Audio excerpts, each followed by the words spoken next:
ഗൂഗിളിനെ പലതായി വിഭജിക്കുകയാണോ America? ഗൂഗിളിനെ America ഭയക്കുകയാണോ? അതോ Google എന്ന ആഗോള ടെക് ഭീമൻ മറ്റ് ടെക് കമ്പനികളെ, അതായത് IT കമ്പനികളെ ആകെ വിഴുങ്ങുകയാണോ? ലോകം ഉറ്റുനോക്കുകയാണ്. ലോകത്താകെയുള്ള അല്ലെങ്കിൽ ലോകത്തുള്ള 250 കോടി ഉപകരണങ്ങളിൽ ഗൂഗിളിൻ്റെ ഏതെങ്കിലുമൊക്കെ ഗാഡ്ജറ്റുകൾ അല്ലെങ്കിൽ ഗൂഗിളിൻ്റെ ഏതെങ്കിലുമൊക്കെ പ്ലാറ്റ്ഫോമുകൾ ഇപ്പോഴും പ്രവർത്തിക്കുന്നുണ്ട് എന്നാണ് കണക്ക്. പ്രധാനമായും ഗൂഗിളിൻ്റെ സെർച്ച് എഞ്ചിൻ വിപണി അവർ കുത്തക സ്വന്തമാക്കിയിരിക്കുകയാണ്. വർഷങ്ങൾ നീണ്ടുനിന്ന കോടതി വ്യവഹാരങ്ങൾക്കൊടുവിൽ കഴിഞ്ഞ ഓഗസ്റ്റ് 5-ാം തീയതി അമിത് മേത്ത എന്ന ജഡ്ജി വിധിച്ചു, ഇത് പലതായി വിഭജിക്കുന്നതാകും, അതായത് ഗൂഗിളിൻ്റെ കമ്പനികളെ പലതായി വിഭജിക്കുന്നതാകും ഇവരുടെ കുത്തകയെ ഇല്ലാതാക്കാനുള്ള ഒരു പ്രധാന നടപടിക്രമം. അതിൻ്റെ ഭാഗമായി ആൻഡ്രോയിഡ് ഓപ്പറേറ്റിംഗ് സിസ്റ്റത്തെയും അതുപോലെ തന്നെ ക്രോം വെബ് ബ്രൗസർ, ഇതാണ് ഗൂഗിളിൻ്റെ പ്രധാന നട്ടെല്ലെന്ന് പറയുന്ന അവരുടെ രണ്ട് പ്രോഡക്റ്റുകൾ. ഒന്ന് ആൻഡ്രോയിഡ് ഓപ്പറേറ്റിംഗ് സിസ്റ്റം, അതുപോലെ തന്നെ മറ്റൊന്ന് ക്രോം വെബ് ബ്രൗസർ. ഇതിന് രണ്ടിനെയും വിഭജിക്കുക, അല്ലെങ്കിൽ ഇത് രണ്ടിനെയും വിഭജിച്ച് പ്രത്യേകമാക്കുക. അങ്ങനെ ആകുമ്പോൾ ഇതിൻ്റെ കുത്തക മാറും. കുത്തക എന്നതുകൊണ്ട് ഉദ്ദേശിക്കുന്നത് മറ്റ് സെർച്ച് എഞ്ചിനുകൾ, ആപ്പിൾ, സാംസങ്, ഇവർക്കൊക്കെ ഗൂഗിൾ ചെയ്യുന്നത് ഇവരുടെ സെർച്ച് എഞ്ചിൻ അല്ലെങ്കിൽ ഇവരിലൂടെ സെർച്ച് ചെയ്യുന്ന ആളുകൾക്ക് വിവരങ്ങൾ പ്രൊവൈഡ് ചെയ്യുന്നത് ഗൂഗിൾ ആയിരിക്കും.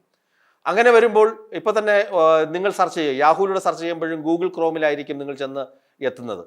ഇതൊക്കെ ഗൂഗിൾ ആദ്യമേ തന്നെ കോടിക്കണക്കിന് ഡോളർ കൊടുത്ത് ഈ ആപ്പിളിൻ്റെയും സാംസങ്ങിൻ്റെയും ഒക്കെ അവകാശം, റൈറ്റ് സ്വന്തമാക്കി വച്ചിരിക്കുകയാണ്. ഇതാണ് കുത്തകയായി മാറുന്നത്. ഇതിനെ പൊളിക്കുക എന്നുള്ളതാണ്. ഈ വിപണി ഗൂഗിൾ കൈയടക്കി വച്ചിരിക്കുന്നു എന്ന പരാതി വർഷങ്ങളായി ഉയരുന്നതാണ്. ഇതിനെ പൊളിക്കുക അതാണ് അമേരിക്ക ഇപ്പോൾ കാണുന്ന പ്രധാനപ്പെട്ട ഒരു കാര്യം. ഇതിനെ പൊളിക്കാൻ വേണ്ടി ഇതിനെ പലതായി വിഭജിക്കാനാണ് നീക്കം നടക്കുന്നത്. അങ്ങനെ ആണ് ഓൺലൈൻ സെർച്ച് വിപണിയിൽ ഇപ്പോൾ ഉള്ള കുത്തകയായി മാറിയിരിക്കുന്ന ഗൂഗിളിനെ തകർക്കാനുള്ള നീക്കം നടന്നുകൊണ്ടിരിക്കുന്നത്. ഗൂഗിളിനെ തകർക്കുമ്പോൾ ഏകദേശം 250 കോടി ഉപകരണങ്ങൾ എന്ന് പറയുമ്പോൾ ഉപഭോക്താക്കൾ അതിൻ്റെ എത്രയോ മടങ്ങ് ഉണ്ടാകും. ഒരു കമ്പ്യൂട്ടറിൽ നിന്ന് ചിലപ്പോൾ ഒരു സ്ഥാപനത്തിലെ ആണെങ്കിൽ ഒന്നോ രണ്ടോ ഷിഫ്റ്റ് ഉള്ള സ്ഥാപനം എന്ന് കരുതുക. അങ്ങനെ ഒരു കമ്പ്യൂട്ടറിൽ 1-2 ഷിഫ്റ്റ് ആണെങ്കിൽ 1-2-3 ആളുകൾ ജോലി ചെയ്യുന്നുണ്ടാകും. അങ്ങനെയാണെങ്കിൽ 3 മടങ്ങ് ആളുകൾ ഈ ഉപകരണങ്ങൾ ഉപയോഗിക്കുന്നുണ്ടാകാം. അത്രയധികം ഉപഭോക്താക്കളെ പ്രതികൂലമായി ബാധിക്കുന്ന തരത്തിലുള്ള നടപടികളിലേക്കാണ് ഈ ടെക് വിപണി പോയിക്കൊണ്ടിരിക്കുന്നത്.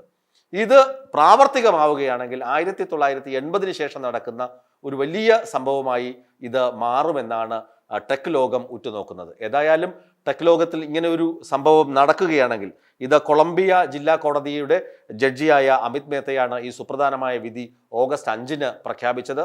ഇപ്പോൾ ഓഗസ്റ്റ് 17-ആയി. ഇപ്പോഴാണ് ഈ വാർത്തകൾ ഇങ്ങനെ ചർച്ചയായി വരുന്നത്.